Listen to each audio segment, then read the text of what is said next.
এই মুহূর্তে আছে মিরপুর 10 মেট্রো স্টেশনের নিচে। এখানে বোমা ডিসপোজাল ইউনিট ঢাকা মেট্রোপলিটনের একটি টিম এসেছে।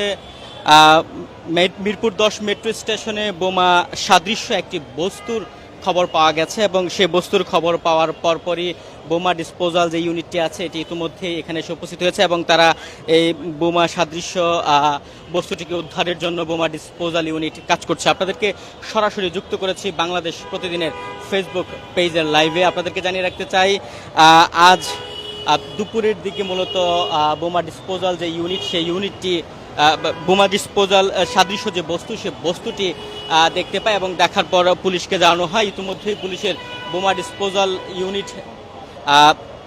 ইউনিটের যে সদস্যরা আছে তারা এখানে এসেছেন এবং আসার ঠিক পরপর এটি উদ্ধারে কাজ চলছে। দর্শক, আপনাদেরকে সরাসরি আমরা যুক্ত করেছি বাংলাদেশ প্রতিদিনের ফেসবুক লাইভে। RICL TMX, যুগের পর যুগ স্থাপনা থাকে মজবুত।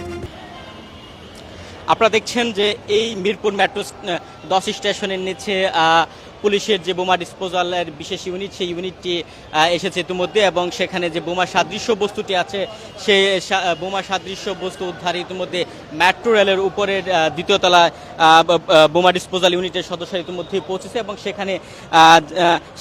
সেখানে ইতিমধ্যে মেট্রো রেল চলাচল বন্ধ রয়েছে বলে যারা সংশ্লিষ্ট আছে আমরা কথা বলেছি, আমাদেরকে জানিয়েছে ইতিমধ্যে মেট্রো রেল চলাচল বন্ধ আছে এবং মেট্রো রেলের দ্বিতীয় তলায় মূলত বোমা সাদৃশ্য বস্তু উদ্ধার করা হচ্ছে এবং পুরো এলাকাটি আইন শৃঙ্খলা রক্ষাকারী বাহিনীর সদস্যরা ঘিরে রেখেছে। আইন শৃঙ্খলা রক্ষাকারী বাহিনীর সদস্যরা এখানে অবস্থান করছে। আপনাদেরকে সরাসরি যুক্ত করেছি বাংলাদেশ প্রতিদিনের ফেসবুক লাইভে। আপনাদেরকে দেখাচ্ছি আমরা যে মিরপুর 10 নম্বরে বোমা সাদৃশ্য যে বস্তু মিরপুর 10 মেট্রো স্টেশন নিচ থেকে মিরপুর 10 মেট্রো স্টেশনের উপরে পাওয়া গেছে। সে বোমা সাদৃশ্য বস্তু উদ্ধারে কাজ করছে ঢাকা মেট্রোপলিটন পুলিশের বোমা ডিসপোজাল ইউনিট। এর আগে বোমা সাদৃশ্য বস্তু মতিঝিল মেট্রো স্টেশন নিচে পাওয়া গিয়েছিল।